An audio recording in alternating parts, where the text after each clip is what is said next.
From Jacqueline Kennedy's understated elegance to Michelle Obama's passion for Christmas trees, each First Lady leaves her mark on the White House at the holiday time. This hour on It's Your Call, we're going to take you inside 1600 Pennsylvania Avenue as we share intimate details of Christmas at the White House.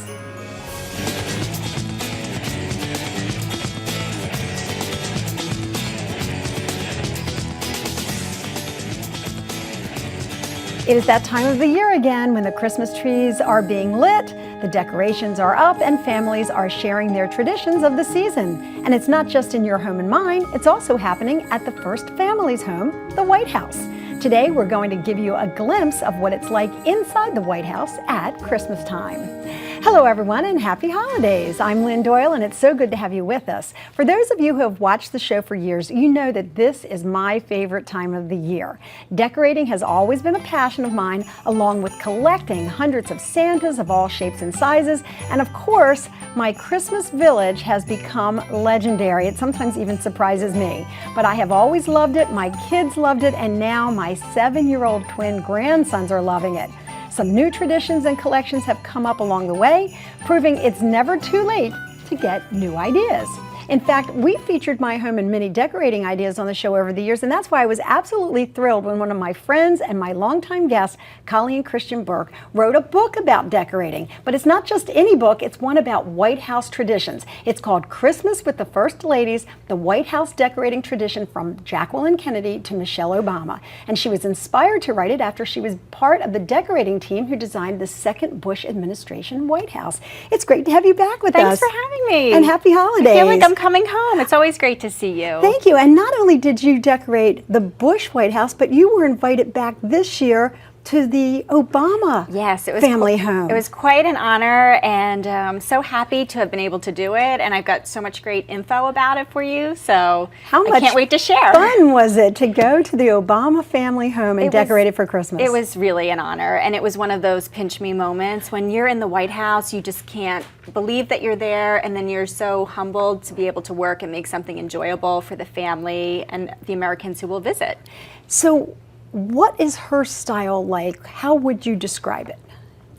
Her style is very exuberant. Like, she uses colors that you wouldn't normally associate with Christmas. We've got purples and browns and turquoise and pastels going on. So it's really a lot of fun, and she kind of breaks all the rules when it comes to decorating. So does that make her completely different from Laura Bush, who seems like she might be more the traditionalist? In my experience, yes, night and day. When I decorated for Mrs. Bush, it was a patriotic red, white, and blue holiday, and it was very kind of traditional, what you would expect, but beautiful and over the top.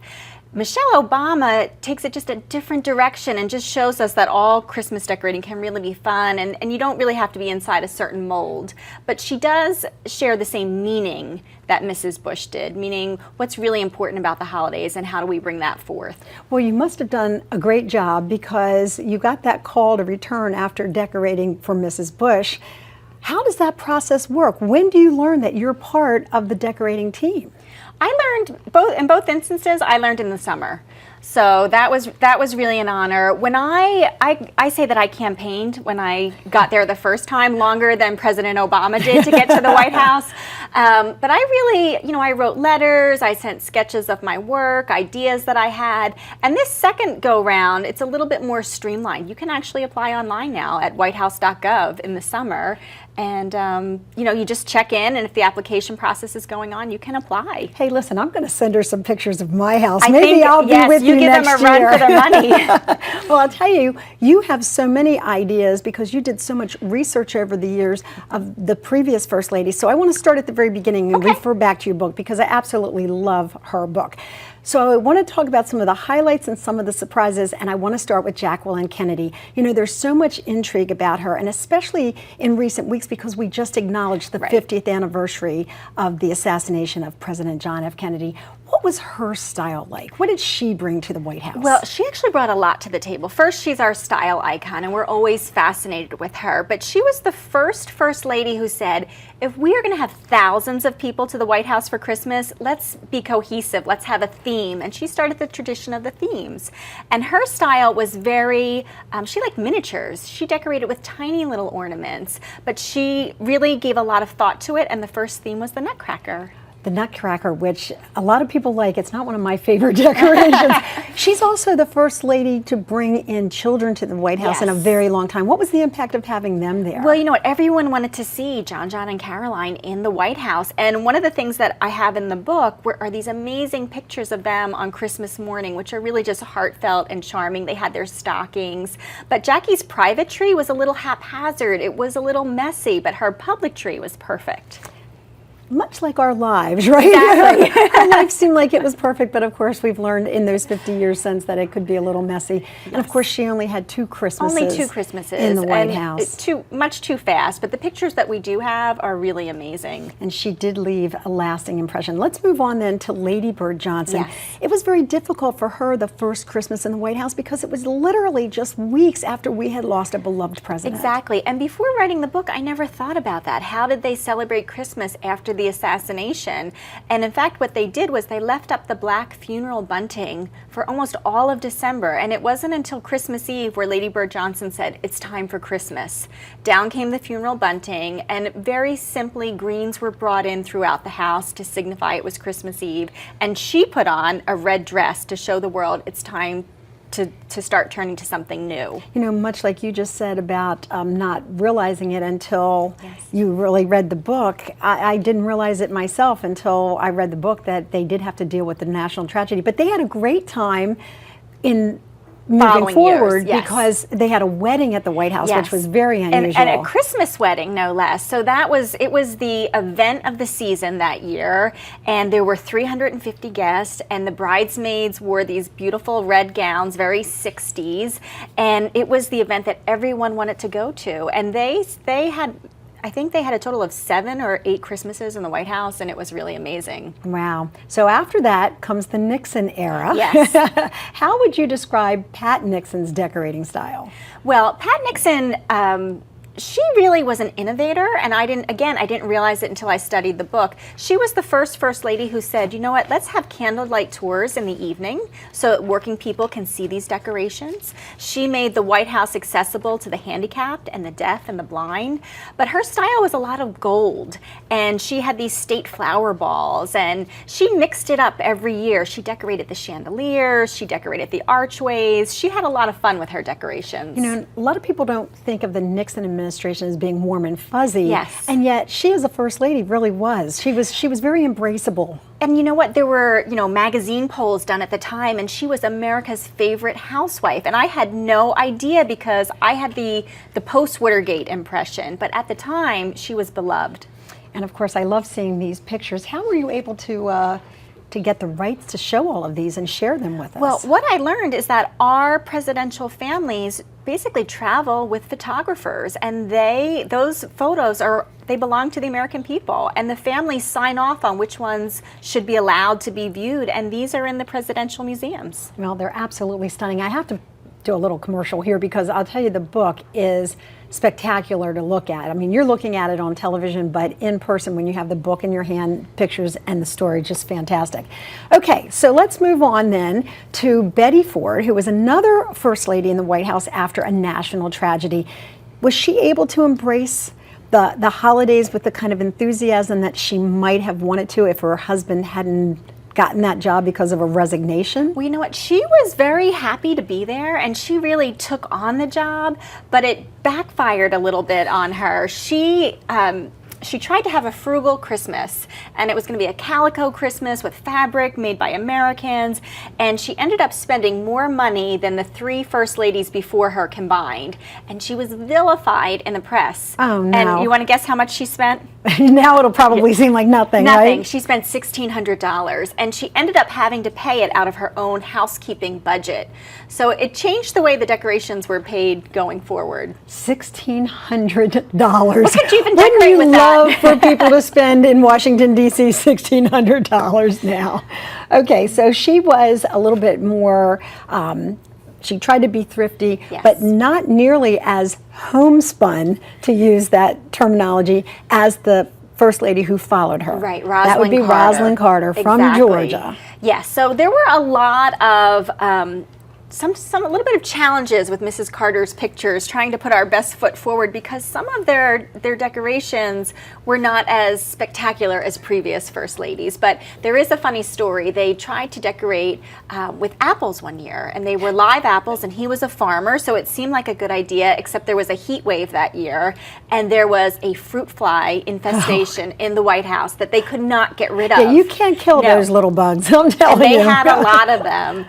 But she also did a Victorian Christmas for her daughter Amy, and she actually hung these, looking back, a little bit scary looking dolls and puppets on the tree. But, you know, she was trying to cater it to her daughter. Well, it's interesting because she then had a child in the Yes. White House, and we hadn't seen that for many years. We'd had the weddings because Yes. the president's daughters were older, or children were older, I should say. But here she was a child who was enjoying Christmas, and the challenge for her mom and dad was to make it a home, Exactly. not just the White House. Right. So in decorating the White House, what I really came to understand and had a profound impact on me was that this is a family's home. It's not just a national museum.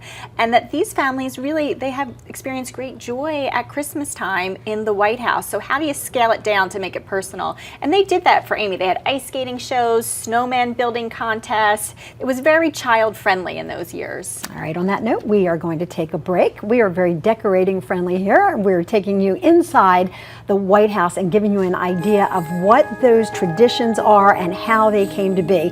And then when we come back, we're going to show you more of that, and we're going to tell you how you could duplicate some of the First Lady's ideas right after this. Stay with us.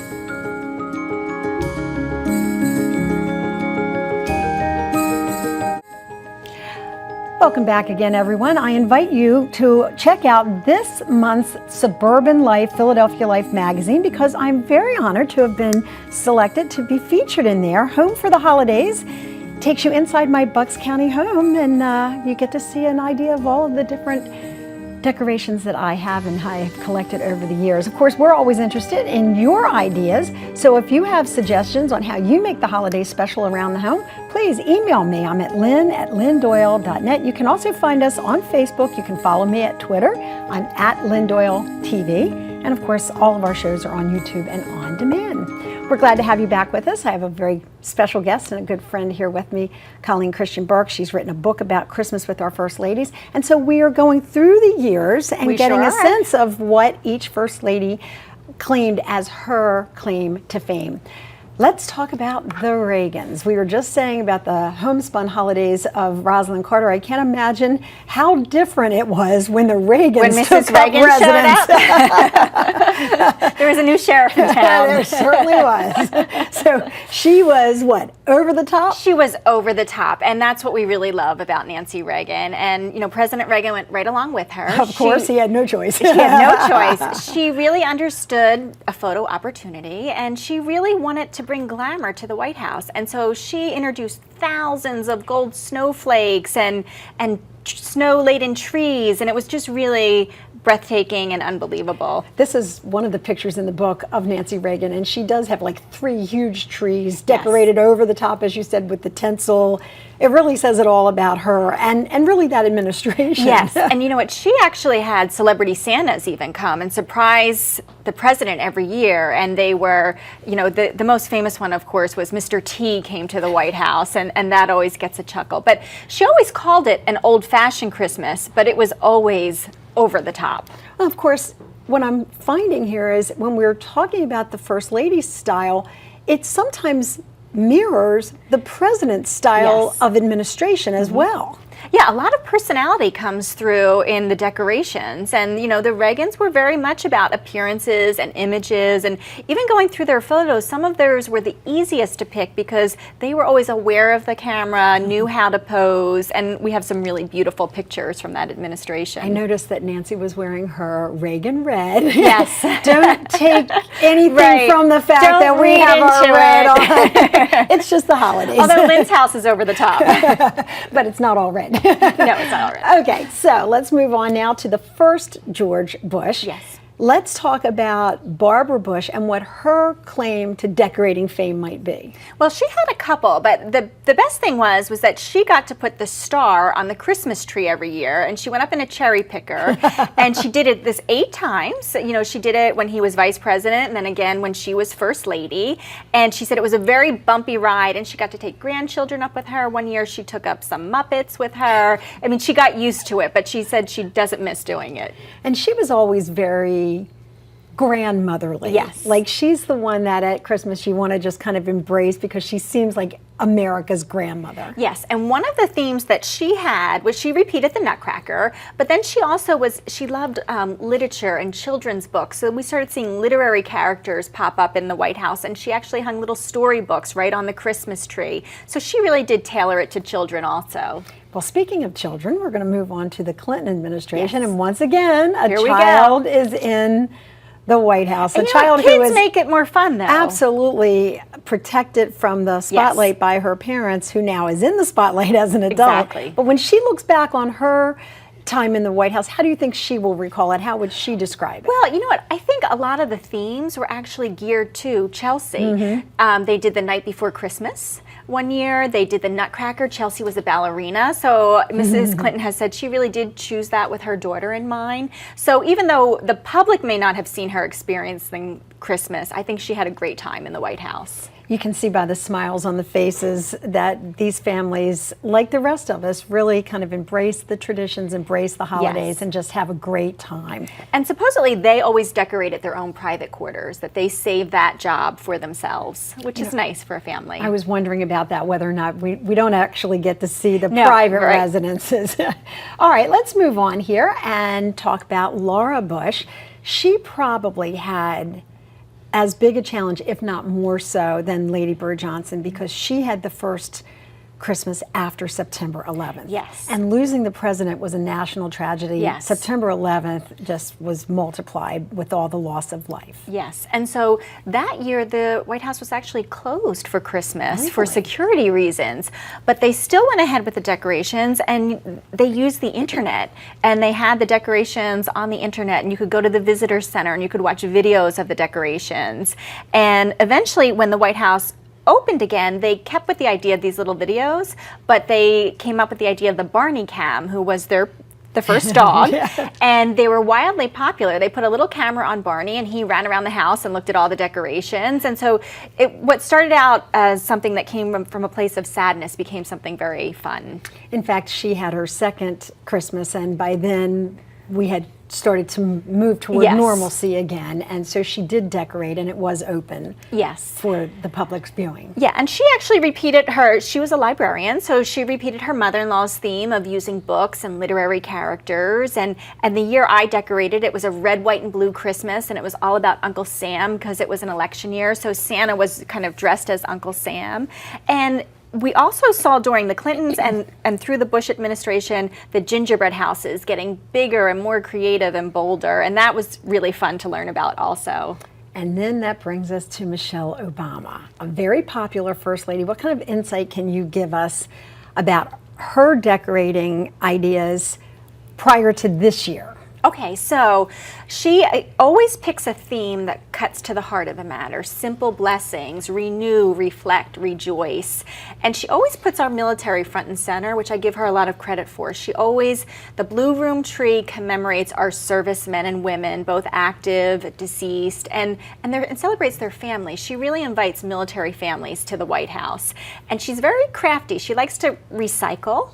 She likes to come up with projects that families can do with their children. And as I mentioned before, she likes colors like I've never seen at Christmas. And she uses them and to great effect.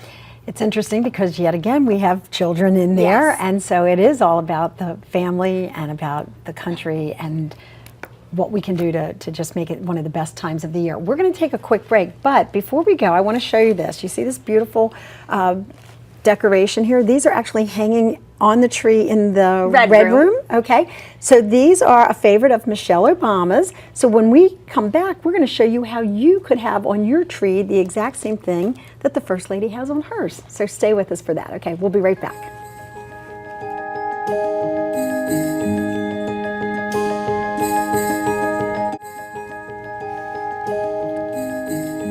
Welcome back again, everyone. I'm Lynn Doyle, and this is It's Your Call, where we proudly and enthusiastically embrace the holidays here, as we have done every year for the last 17 years. Today, we're taking you inside the White House, and we're sharing some of the First Lady's secrets of the season. We have Colleen Christian Burke with us. She's going to show us now how we could create at least one item that is on the Christmas tree right now in the Obama family home. This is what it looks like, and it's hanging on the red room tree. You got it. And it is absolutely beautiful. You say we could do this Right, these are just called, like that. Just like that. These are called burlap pockets. And basically you're going to start with, you can hit your craft store, and you're going to get a piece of paper, and you're just going to fold it over. That's just a piece of brown cardboard. Right, it has a little stiffness to it. Okay. Once you glue it, it's going to look like this. Okay, let me see that again. You want to see this one? Yep, it's just like a little tube, right? It's just like a tube. Okay. In a circle, glue it. Used Easy your hot breezy. gun. I did Hot use glue my gun. hot glue gun. Okay. And then we're going to take burlap, which is the hottest thing in crafting still, and you cut a piece just to wrap around your tube. So let me see if I can show it. Yep, that's And again, perfect. we're just going to glue it. You want to use low heat because glue comes right through burlap. We don't want you to get burnt. Okay. And then basically, don't be afraid to bend your piece of paper, and you're going to fold it up almost like you would wrap a Christmas present or make a little envelope flap. Okay. And then it's secure. So then we can tuck whatever we want into the pocket. And then what I did here was I just took a tag for Christmas, and instead of using it on a present, I hot glued it here. But you could put a blank label here, and you could write Merry Christmas from the Doyles. You could have a Christmas message, anything you like. And then whatever you want to put in, you can make it individual for your family. And you've just put a string on there, which Yep, again you've just hot glued. Okay. A piece of twine. So this is a very inexpensive project also. It's paper, burlap, twine, and a tag. And then whatever you want to put in the inside. So we use some fresh greens in that one. Yep. They have cranberries in them also at the White House. You could put the traditional candy cane, I mean anything your family desired. Right. And it really makes a statement on the tree. This is when your personality can come through. And then when you have a large number of one thing, like at the White House, there's probably about 30 of these. Right. Then it So seems it makes a huge unified. statement. It makes a statement, and it's a lot of fun. But you can start small with one. Sure. Hey, we just did it in like just less than did it. 4 minutes. If we can do it, you can do it It's there. a very easy project, and all of these things are very inexpensive. So for her crafts, Mrs. Obama always picks things that the average family could purchase and do. Okay, we have a couple of really quick questions from our It's Your Call viewers who have been listening. They want to know, do the First Ladies ever get to cook or bake their own meals or their recipes while in the White House? I would think they'd get to missing being able to make their own Kind of cookies. like a home cooking. Yeah. Well, so Hillary Clinton claims, and I believe her because I don't have proof otherwise, that every Christmas Eve they would bake chocolate chip cookies using her grandmother's recipe as a family. Wow. And so there are some favorite recipes in the book from different First Ladies. And Pam writes, is the color scheme for the White House decorations always the same, or do they change it each year? And what do they do with the old stuff? Well, okay, it depends on the First Lady. Like Nancy Reagan always used gold. She was all about gold. Barbara Bush always used a snow-laden Christmas. But here's Michelle Obama introducing new colors every year. But they do store everything in an off-site facility. So we keep all of that stuff. But usually treasured ornaments and collections go with the presidents to their own libraries when they leave office. All right, thank you so much for taking My us inside the pleasure. White House. Once again, the book is called Christmas with the First Ladies. Okay, the White House decorating traditions from Jacqueline Kennedy to Michelle Obama. From everyone here at It's Your Call, we'd like to thank Colleen for being with us and also to thank you for being with us as well. And please pick up that Suburban Life magazine and check out my traditions of the holiday. We'll see you the next time. Happy holidays.